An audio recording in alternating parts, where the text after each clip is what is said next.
Hi friends, எல்லாருக்கும் வணக்கம். எல்லாரும் எப்படி இருக்கீங்க? இன்னைக்கு வந்து நம்ம சேனல்ல என்ன வீடியோ பார்க்க போறோம் அப்படின்னு சொல்லி பார்த்தீங்கன்னா, இப்போ வந்து ரொம்ப வைரலா போயிட்டு இருக்கக்கூடிய அந்த 100 டைம் வாஷ்டு கீ மாய்ஸ்சரைசர் தான் வந்து பார்த்தீங்கன்னா ட்ரை பண்ண போறேன். ஸோ எல்லாரும் வந்து ட்ரை பண்ணி வீடியோ போட்டிருந்தாங்க. நம்மளும் வந்து ட்ரை பண்ணி பார்க்கலாம் அப்படின்றதுக்காக வந்து பார்த்தீங்கன்னா, இன்னைக்கு அதுக்கான இன்கிரீடியன்ஸ் எல்லாம் எடுத்து வச்சிருக்கேன். எப்படி வரும் அப்படின்னு சொல்லிட்டு எனக்கு தெரியல. நிறைய பேர் வந்து கவுண்ட் பண்ண கஷ்டமா இருக்கு அப்படின்னு சொல்லியிருந்தாங்க. நிறைய பேர் கை வலிக்குது அப்படின்னு சொல்லியிருந்தாங்க. பட் எந்த அளவுக்கு இருக்கும் அப்படின்னு சொல்லி தெரியல. நான் வந்து இன்னைக்கு அதை ட்ரை பண்ணலாம் அப்படின்னு சொல்லிட்டு தேவையான இன்ஸ்ட்ருமெண்ட்ஸ் எல்லாம் எடுத்துட்டு வந்திருக்கேன். வாங்க எப்படி செய்யலாம் அப்படின்னு சொல்லிட்டு பார்க்கலாம்.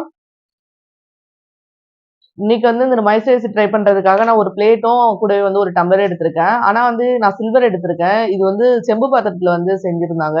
பட் என்கிட்ட செம்பு பாத்திரம் இல்ல 2 செட்டா. ஸோ அதனால வந்து பாத்தீங்கன்னா நான் இதில் ட்ரை பண்ணி பார்க்க போறேன். எப்படி வரும் அப்படின்னு சொல்லிட்டு எந்த ஐடியாவும் இல்ல. பார்க்கலாம் வாங்க. கீ எடுத்துட்டு வந்திருக்கேன். தேவையான அளவுக்கு கீ மட்டும் ஆட் பண்ணிக்கலாம். நான் வந்து இன்னைக்கு வந்து பாத்தீங்கன்னா உதயகிருஷ்ணா கீ தான் எடுத்திருக்கேன். நான் வந்து வீட்ல ஹோம்மேடா கிடைக்கல. அந்த கீ தான் வந்து வாங்கி ட்ரை பண்ணலான்னு இருந்தேன்.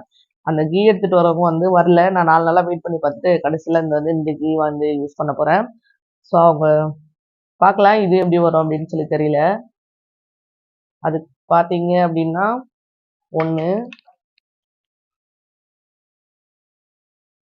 நான் ஒருவேளை ஹோம்மேட் கீ வந்து அவங்க எடுத்துட்டு வந்துட்டாங்க அப்படின்னா, அது நெக்ஸ்ட் வீடியோல கண்டிப்பா அதுவும் ட்ரை பண்ணி பார்க்குறேன்.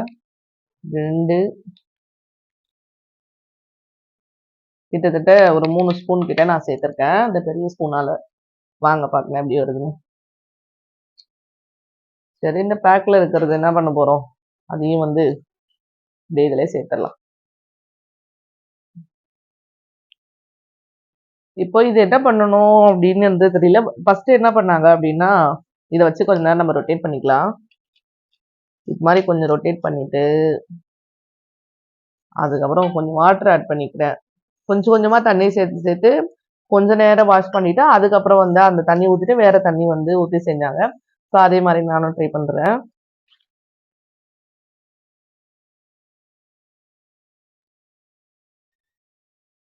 இப்போ நான் வந்து ஒரு வாஷ் வந்து பண்ணிட்டேன். இந்த வாஷ் பண்ண வாட்டரை வந்து கலெக்ட் பண்றதுக்காக ஒரு பவுல் வச்சிருக்கேன். ஸோ வாஷ் பண்ணதுக்கு அப்புறமா இந்த தண்ணியை வந்து இந்த பவுல்ல கலெக்ட் பண்ணிக்கலாம். கலெக்ட் பண்ணிட்டு அகைன் வந்து பாத்தீங்கன்னா வாட்டர் ஆட் பண்ண போறேன். மறுபடியும் கொஞ்சம் வாட்டர் ஆட் பண்ணிட்டு இப்போ என்ன பண்ணிடலாம் அப்படின்னா ஒரு ஸ்பேச்சுலா வச்சு எல்லாத்தையும் வந்து சென்டர் பண்ணிக்கிறேன்.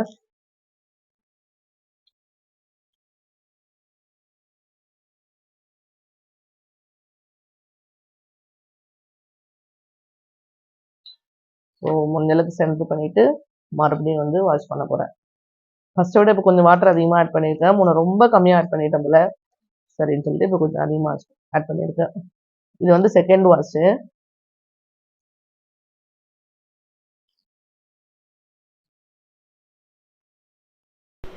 அப்படியே ஒரு 10 வாஷ் வரைக்கும் பண்ணேன். அதுக்கப்புறம் வந்து பார்த்திங்கன்னா எனக்கு போர் அடிக்க ஆரம்பிச்சிச்சு. ஒரே இடத்த வந்து உத்து பார்த்து சுற்றி சுற்றி பண்ணுறதால நல்லா தூக்கம் வர ஆரம்பிச்சிச்சு.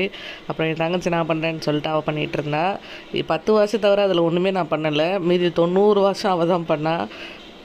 கேட்டதுக்கு நானே பண்ணிக்கிறேன் வேணாம் நீ அப்படி சொல்லிட்டா. சரி ஓகே அப்படி சொல்லிட்டு அவகிட்டே கொடுத்துட்டா. அவள் தான் பண்ணா. கொஞ்ச நேரம் வந்து அவள் பண்ண நான் பக்கத்தில் உட்காந்துட்டு ஒரு நோட் பண்ணிக்கிட்டே இருந்தேன். என்ன சம்பவம் ஆயிடுச்சு அப்படின்னு சொல்லி பார்த்தீங்கன்னா, இந்த வேலையே உத்து பார்த்து பண்ணிகிட்டு இருந்ததால் கொஞ்ச நேரத்துலேயே நான் தூங்க ஆரம்பிச்சிட்டேன். தூங்கி எழுந்து திரும்ப பார்த்தா 80வது வாஷ் பண்ணிட்டா. எனக்கே ஒரு கஷ்டமாக போச்சு.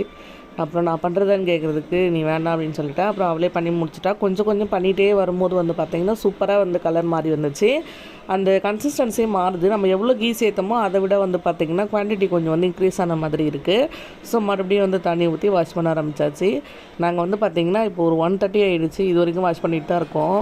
நாங்கள் ஸ்டார்ட் பண்ணும்போது வந்து பார்த்திங்கன்னா டைம் வந்து ஒரு 11:45. ஸோ இப்போ வந்து பார்த்திங்கன்னா 1:30 கிட்ட ஆகிடுச்சு. அரௌண்ட் வந்து ஒரு 85 கிட்ட வந்து நாங்கள் வாஷ் பண்ணியிருக்கோம். ஸோ அப்போவே பார்க்கும்போது நல்ல க்ரீமியாக இருந்தது. நல்லா வந்து நம்ம வாஷ் பண்ண அந்த குவான்டிட்டி வந்து இன்க்ரீஸ் ஆகிட்டே போகிற மாதிரி இருந்தது.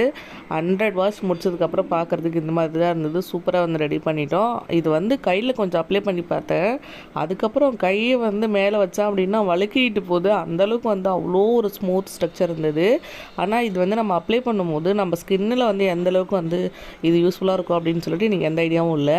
இவ்வளோ ஆச்சு எனக்கு. நான் வந்து கிட்டத்தட்ட பார்த்திங்கன்னா ஒரு பவுலில் 1/2 பவுல் அளவுக்கு அளவுக்கு இருந்துச்சு எனக்கு. இதோ பாருங்கள், இதோட கன்சிஸ்டன்சி இப்படி தான் இருக்கும். பார்க்குறதுக்கு சூப்பராக இருந்துச்சு. நான் கையில் மட்டும் தான் கொஞ்சம் அப்ளை பண்ணி பார்த்துருக்கேன்.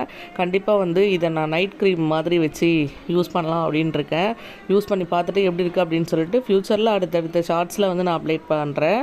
ஸோ பாருங்கள், நான் அப்ளை பண்ணி காட்டுறேன். அப்ளை பண்ணதுக்கப்புறம் நல்ல ஒரு சில்கியாக இருக்குது, சூப்பராக இருக்குது. நீங்கள் கூட ட்ரை பண்ணி பாருங்கள். ஃப்யூச்சரில் இந்த மாதிரி இன்னும் நிறைய வீடியோ பார்க்க நம்ம சேனலை மறக்காமல் சப்ஸ்கிரைப் பண்ணிக்கோங்க. இன்னும் இன்ட்ரெஸ்டிங்கான நிறைய vlogs வந்துக்கிட்டே இருக்குது. பை.